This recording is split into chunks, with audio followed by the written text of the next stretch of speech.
आज हिवाळी अधिवेशनातील कामकाजाचा 6वा दिवस, पहिल्याच आठवड्यामध्ये अंतिम आठवडा प्रस्ताव सादर करण्याची वेळ।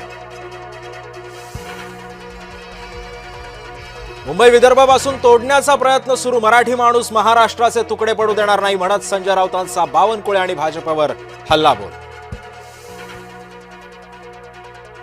पार्थ पवारांचं प्रपोजल रोखण्यासाठी कुणाची हिंमत? अजित पवारांनी आता विनाकारण रंगसफेदी करू नये, पत्रकार परिषदेतून संजय राऊतांचा घणाघात।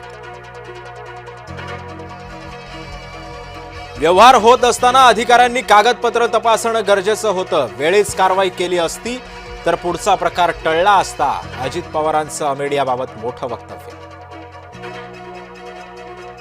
अनौपचारिक गप्पांमध्ये अजित पवारांकडून नवाब मलिकांची पाठराखण, प्रवक्त्यांच्या भूमिकेशी सहमत असल्याचंही केलं नमूद।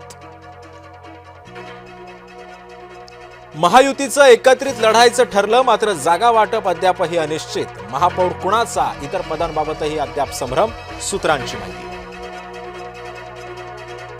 जिथं जिथं शक्य तिथं भाजपशी जुळवून घ्या, राष्ट्रवादीशी जुळवून घेतलंच पाहिजे असं काही नाही, एकनाथ शिंदेंच्या रात्रीच्या बैठकीतून सूचना। छल करोगे तो छल मिलेगा, आज नहीं तो कल मिलेगा, विधानसभेतून भाजपचे आमदार सुधीर मुनगंटीवारांचा शायरीतून टोला। मुंबईमध्ये मतदार याद्यांमधील जवळपास 90,000 दुबार नावं वगळली, मनपा कर्मचाऱ्यांनी सॉफ्टवेअर बनवून शोधली दुबार नावं। राज्य निवडणूक आयोग पुढील आठवड्यामध्ये मनपा निवडणुकांची घोषणा करण्याची शक्यता, पुन्हा आचारसंहिता लागणार। मनमाडला शिवसेना ठाकरे गट राष्ट्रवादी काँग्रेस आक्रमक, स्ट्रॉंग रूम परिसरामध्ये जामर बसवण्यासाठी सुरू केलं उपोषण।